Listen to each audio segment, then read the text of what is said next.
Sejak tahun 2004, Aditya Danandayu dan Aditi Erlangi jatuh cinta pada dunia sepatu.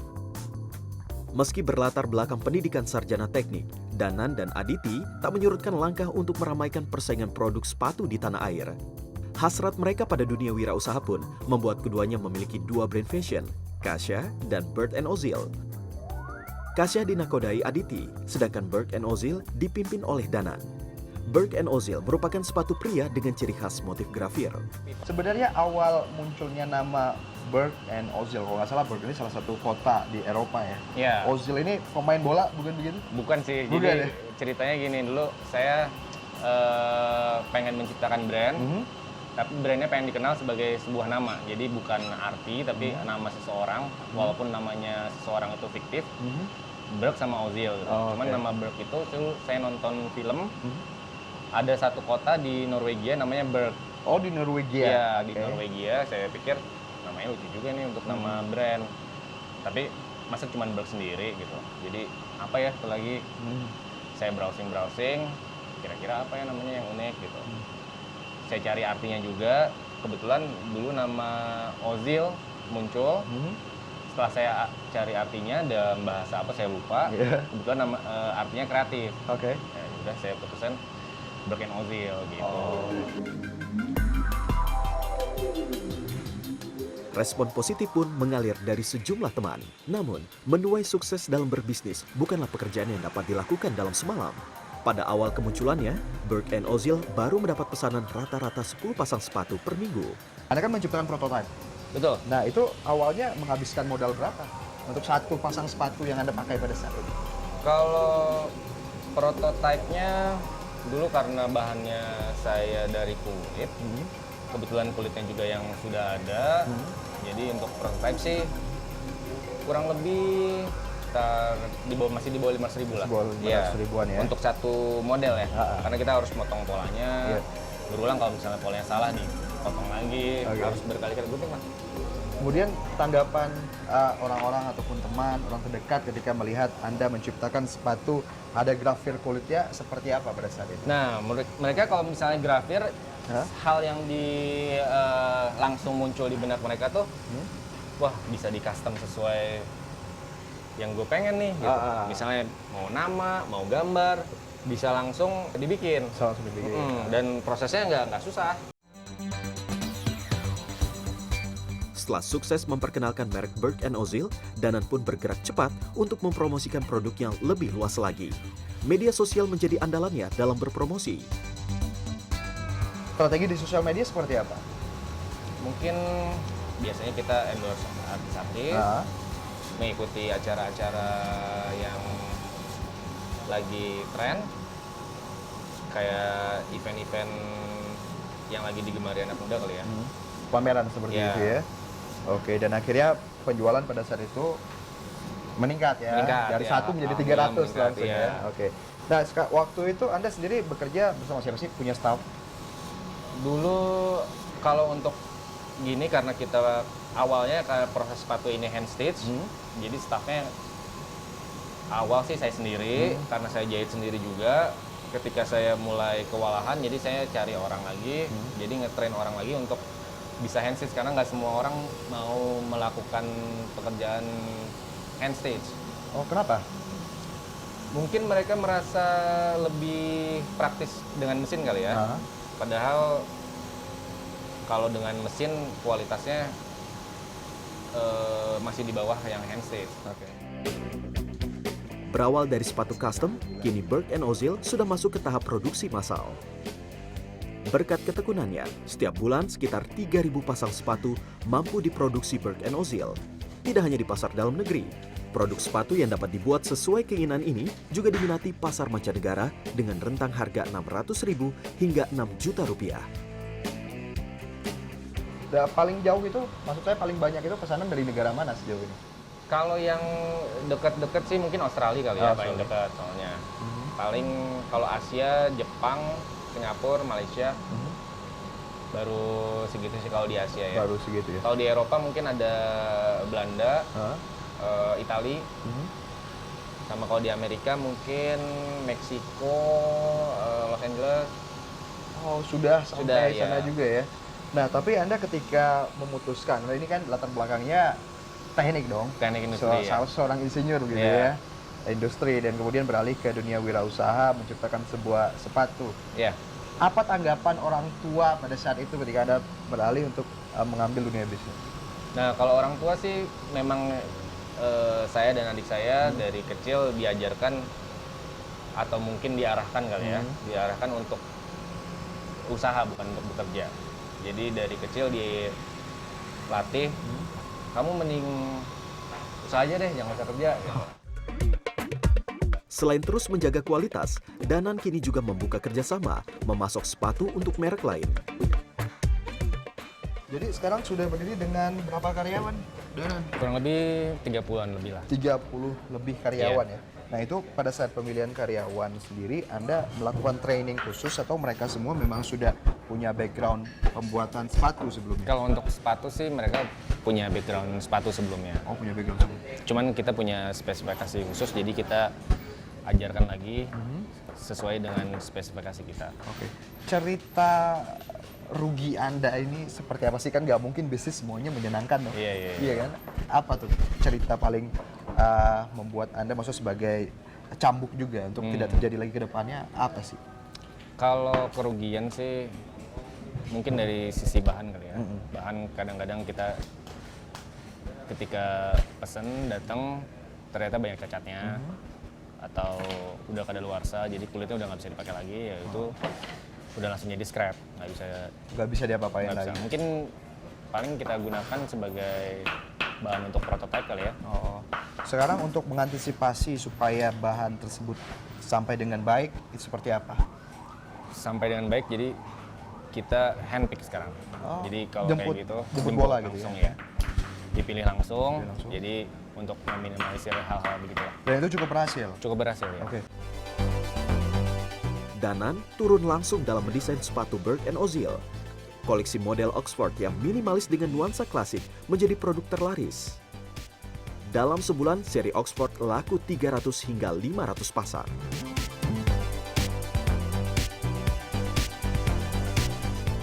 Untuk menjamin sebuah desain dapat diproduksi sesuai konstruksi sepatu yang baik, Danan dibantu sang adik, Aditi Erlangi. Selain membantu kakaknya, Aditi juga mengembangkan brand sepatu wanita dan anak, Kasia.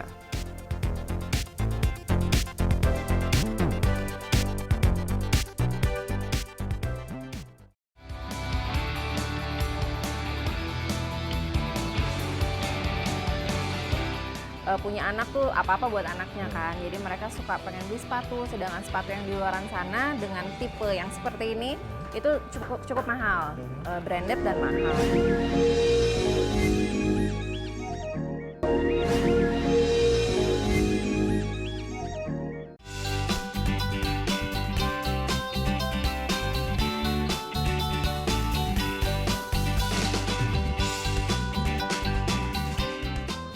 Keseriusan Aditi pada dunia sepatu bukan main-main.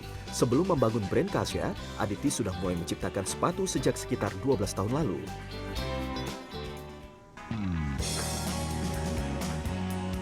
Tidak jauh berbeda dari Danan, Aditi yang kini berusia 31 tahun juga menemukan minatnya di dunia wirausaha ketika duduk di kelas 3 sekolah menengah atas. Ketika itu, Aditi mulai suka merancang sepatu dan menjualnya ke beberapa teman. Kesukaannya pada sepatu dan dunia bisnis membawanya pada keinginan mengembangkan brandnya sendiri. Modal pertama didapat Aditi dari hadiah ulang tahun ke-19. Melalui modal awal 100 juta rupiah dari orang tuanya, ia pun mampu mendirikan workshop kecil dan memulai Kasia. Ya. Kasa itu kan lebih ke wanita ya.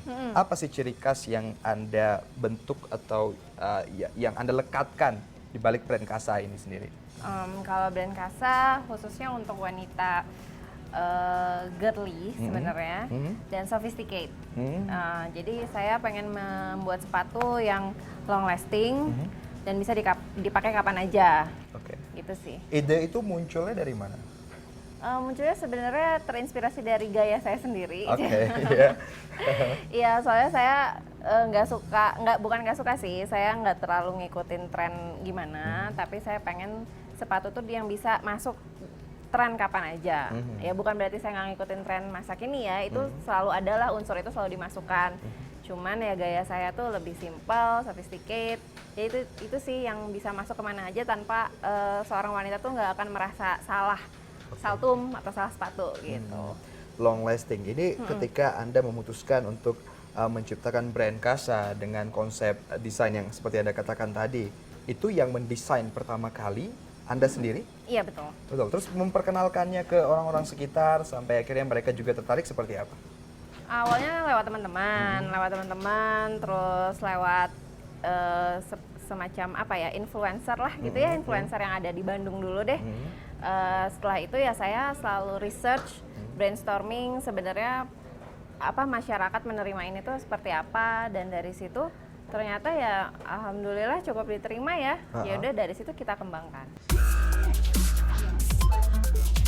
Untuk semakin memantapkan bisnisnya di dunia sepatu wanita, pada tahun 2009, Aditi bahkan pergi ke Italia untuk belajar desain sepatu dan pembuatan pola di Arsutoria Milan. Dari sekolah Arsutoria inilah, Aditi kemudian semakin paham mengenai konstruksi sepatu. Membangun brand di Bandung, sudah banyak sekali brand. Persaingannya seperti apa? Segmentasi apa yang Anda bentuk? Segmentasi yang terbentuk ya saya tidak pernah, intinya saya tidak pernah berhenti berinovasi lah ya. Berinovasi, dan saya percaya sepatu-sepatu saya tuh udah punya segmen sendiri, yang sudah punya market sendiri gitu. Jadi saya nggak takut sebenarnya. Karena kita akan terus berjalan di situ karena penggemarnya itu selalu ada. Jadi meskipun dengan brand-brand baru yang bermunculan, itu saya tetap bertahan dan bahkan lebih baik lagi. Apa yang membuat brand Anda sampai sekarang tetap bertahan? Apa yang Anda jaga? Dari sisi kualitas atau memang dari sisi promosi yang lebih Anda tekankan? Saya kualitas. Kualitas? Iya. Jujur saya promosi nggak terlalu gimana ya, apalagi sekarang dengan adanya sosial media, pokoknya gampang banget gitu kan. Dengan semua langkah yang Aditi lakukan tadi, sekarang kira-kira berapa sih perputaran uang ataupun omset bulanan di Kasha? Gitu. Dan mungkin juga digabung nih dengan Berg and Ozel. Ya udah digabung aja ya, soalnya kita bareng-bareng nih, kita bareng-bareng. Itu sekitar 250-an lah ya, dalam 1 bulan itu bisa berputar. Sarjana Planologi ITB ini tidak menampik jika bisnisnya kerap mengalami pasang surut, tergantung kondisi perekonomian. Tahun 2015, omsetnya sempat turun sekitar 30%. Dengan semangat pantang menyerah dan mengoptimalkan promosi di internet serta media sosial, akhirnya usahanya kembali berjalan normal. Kenapa kemudian melirik sepatu anak-anak? Karena saya seorang ibu, teman-teman saya juga ibu-ibu. Semua kan penasaran, pengen, maksudnya gini, kalau ibu-ibu punya anak tuh apa-apa buat anaknya kan. Jadi mereka suka pengen beli sepatu, sedangkan sepatu yang di luaran sana dengan tipe yang seperti ini itu cukup mahal, branded dan mahal. Jadi itu masukan juga dari teman-teman, bikin dong sepatu anak, sepatu cewek yang kembaran sama ibunya. Nah, ibu-ibu sama anak ceweknya tuh suka centil kan, pengen kembaran. Ya udah sih terinspirasi dari situ. Ya udah saya cobain bikin. Dan sekarang ini menyumbang berapa persen dari omset Anda dari sepatu anak-anak? Saya produksinya memang belum terlalu banyak, mungkin sekitar 10-20% saja. Gitu. Yang penting sih untuk anak-anak itu comfortable. Karena sepatu saya kan usia anak toddler yang udah bisa jalan, bukan belajar jalan tapi udah bisa jalan, tapi tetap sepatu yang nyaman. Udah bisa berekspresi lah ya. Iya, Itu. betul. Berbisnis bukan tanpa risiko. Aditi juga sempat merugi 150 pasang sepatu. Saat itu, salah satu brand yang sudah terikat kerjasama dengan Kasha ternyata tidak melakukan pembayaran setelah sepatu pesanan selesai diproduksi. Namun semangatnya yang pantang menyerah membuatnya kembali bangkit dengan cepat. Di workshopnya, kini juga ada toko kecil untuk customer yang ingin membeli sepatu produksi Kasha dan juga Berg & Ozel. Rentang harga sepatu Kasha antara Rp300.000 hingga Rp500.000.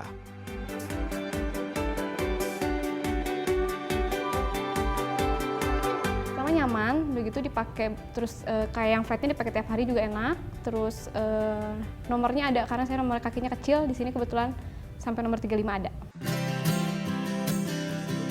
Dalam mendesain sepatunya, Aditi tetap mengandalkan sketsa buatan tangan. Selanjutnya, sketsa diproses secara digitalisasi dan berlanjut ke proses pembuatan pola. Ketika mendesain dengan tangan seperti itu sketching, itu inspirasi biasanya dari mana? Inspirasi dari mana aja sih sebenarnya. Jadi kalau pada saat saya menciptakan satu koleksi, biasanya saya mengumpulkan dulu nih inspirasi saya apa, bikin semacam mood board namanya kan. Setelah itu baru deh setelah mood board itu dikumpulkan, baru bisa keluar gambar nih. Contohnya ini ya, waktu itu saya kolaborasi dengan seseorang. Ya. Dia memberikan saya mood board sendiri. Ini mood boardnya. Nah dari sini saya interpretasikan ke dalam desain sepatu. Oke. Begitu. Jadinya seperti? Sorry. Ini kasarnya ini. Oke. Dari situ saya sketching dulu gambar-gambar, barulah turun ke kayak production sheet-nya. Jadi detail sama bahannya seperti apa dari gambar-gambar sketsa itu. Untuk proses dari mood board ke gambar dan kemudian juga menjadi pemilihan bahan gitu sampai proses produksi itu membutuhkan waktu berapa lama? Kalau sampai proses produksi itu lumayan lama ya. Dari gambar, mungkin gambar sekitar seminggu, 2 minggu. Setelah itu kita prototyping. Dari prototyping baru jalan production. Tapi prototyping itu memakan waktu yang paling banyak karena disitulah kita membuat sampel, ada trial and error. Sampai sempurna baru kita produksi. Itu kadang-kadang langsung jadi, kadang-kadang sampai 10 kali trial and error. Untuk memproduksi seluruh sepatu, saat ini sudah ada 39 perajin sepatu yang bekerja di bawah bendera Berg & Ozil dan Kasia. Kakak beradik ini memilih pendekatan kekeluargaan dan keterbukaan agar seluruh pegawainya betah dan loyal. Salah satunya Yudi Hendriawan. Yudi sudah bekerja bersama Aditi selama 10 tahun. Soalnya di sini itunya nyaman, bosnya bisa diajak kompromi sama teman-teman kita kerja di sini. Kalau ada apa-apa nggak ada yang disembunyi-sembunyiin, jadi apa adanya gitu.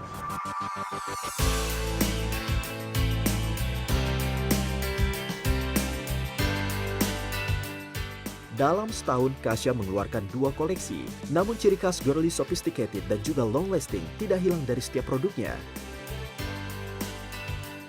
Perdebatan kerap terjadi antara Danan dan Aditi. Namun komunikasi membuat mereka semakin memahami cara bekerja sama yang baik demi kemajuan Berg & Ozil dan juga Kasia.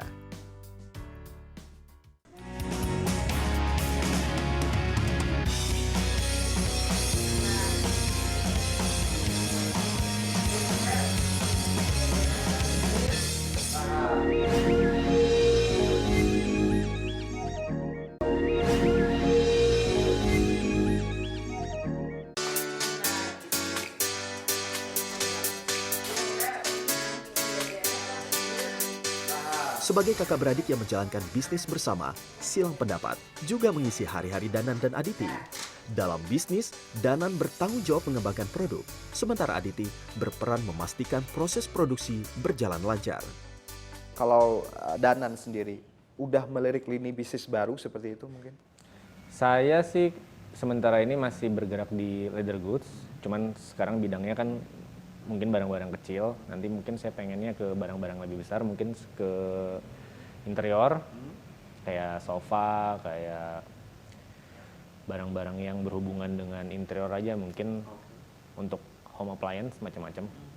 Pasarnya sudah terbuka sekarang Ya. Sudah terbuka. Kalau Aditi, seperti apa? Kalau sekarang saya masih dalam tahap research, mau bikin sepatu bayi. Gitu.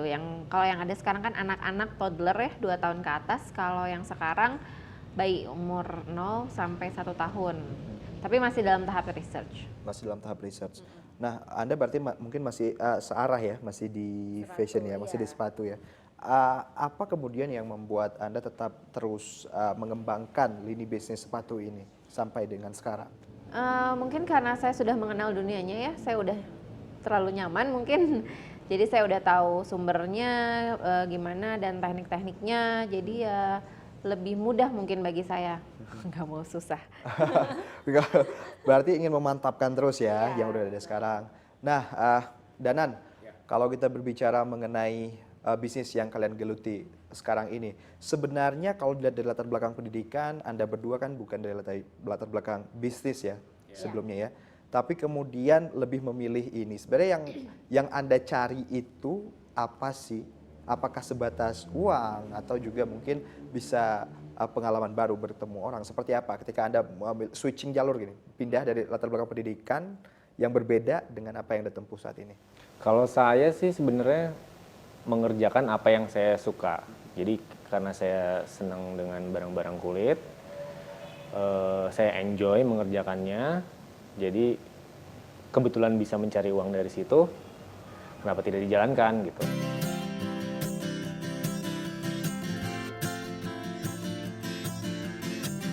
Hasrat mampu membawa Danan dan Aditi menerjang seluruh hambatan dalam mengembangkan bisnis. Sejumlah pesohor negeri seperti Ayusita, Barli Asmara, dan Sarah Sehat tercatat pernah menjadi konsumen sepatu buatan Danan dan Aditi. Tahun 2014, Berg & Ozil juga berkolaborasi bersama brand fashion clothing untuk peragaan busana di Jakarta Fashion Week.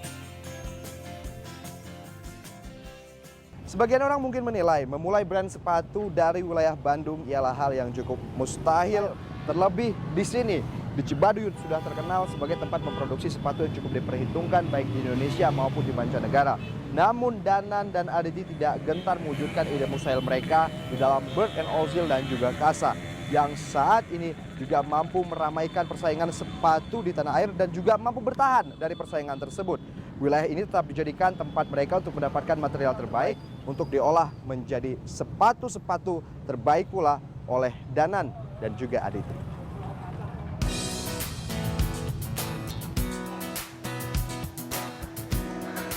Dukungan anggota keluarga juga memegang peranan penting dalam kesuksesan mereka. Sang ayah, Beni Bayu Triwibowo, merupakan pensiunan PNS. Namun Beni justru menyarankan kedua buah hatinya agar memilih jalur wirausaha, meski tidak serta-merta melarang kedua anaknya itu menjadi pegawai. Beni memilih pensiun dini pada usia 40 tahun. Dari pegawai negeri sipil, ia banting setir. Sejak tahun 1995, Beni dan istri menjalani usaha penjualan kue kering ke kantor-kantor pemerintah. Kemudian mereka mendirikan Aditi Butik yang bergerak pada penyediaan pakaian pengantin. Dan usaha ini masih mereka geluti sampai sekarang. Hidup ada pilihan. Mau milih pegawai negeri, sudah diberi gambaran. Kayak apa? Kalau milih wirausaha, kamu punya bekal, silakan kembangkan. Ya, perlu apa-apa, diskusi sama ayah dan mama, bisa dilakukan. Gitu. Makanya terus saya memberikan arahan seperti itu tidak sendiri, dengan juga sama istri, gimana baiknya gitu. Iya, kan Aditi tuh mulai bikin sepatu tuh kelas 3 SMA.